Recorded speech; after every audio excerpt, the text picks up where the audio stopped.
why I love them so much. Well, I got the new 500 Rubicon, and about 10 minutes later, the new STI HD5 matte black beadlocks came in. So I've mounted 3 of them, and I figured I'm going to mount one and show you guys how easy it is. They look really good. Not quite as matte black as I'd like, a little bit of satin in there. But beadlock rings, reinforced, better hardware. Bolts are a little longer than the other one, about 4 or 5 millimeters longer. Pretty big difference. And I don't think I'm having any problems with them. I was going to run dual beadlocks, so they wouldn't have got here until later this week. And I wanted to ride 31s today, because I got the bike today. So ordered these from Rocky Mountain ATV last night. Out the door, under $450. No, well, yeah, about $450 for the set. Paid $20 rush shipping, so under $500.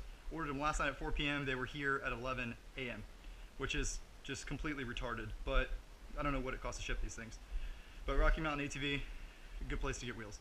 Alright, so here's how you mount a beadlock. They come with all the bolts on them, so we're going to zip these off real quick.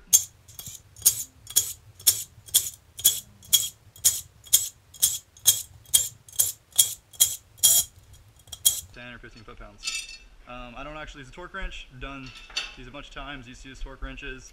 Takes forever, and you can get it just about the same tightness, the consistency of tightness with every tool. So here's the great thing about beadlocks. We're going to mount this tire. We're going to make sure we mount it the right way. We want it to go on this side right here.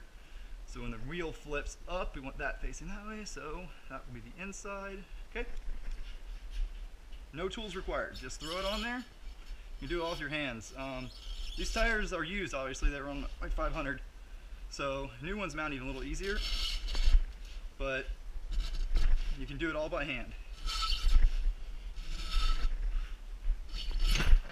I'm not even particularly strong right now. Just had surgery, so I can't push it very hard, and that was pretty easy. And that's it. That's all it takes to put the tire on. There's no tire tool, there's no bead tool, there's no lighting it on fire with carb cleaner. Just torque down the beadlock ring and good to go.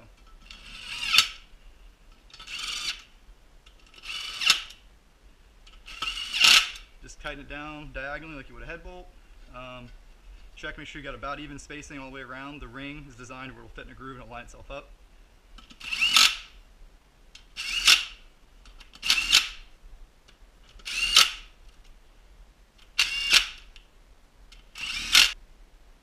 So you can see that this side is a little smaller gap than this side, so we start here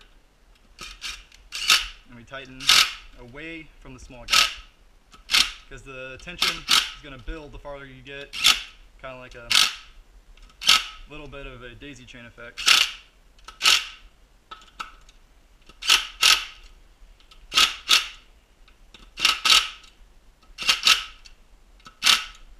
If you look at it now, you can see even spacing all the way around. You get air tire. I'm not even taking the valve stem out because you don't even need that much airflow. This is even easier with new tires, but so you get air flowing through it, put your knee behind it and pull. And boom, it's on the rim. Because one bead's already locked down, you can just push the other bead against it. And check out how these beads seat. I mean, super pretty. That's not seated yet. It's going to go flush when it's seated. They seated about 30 psi.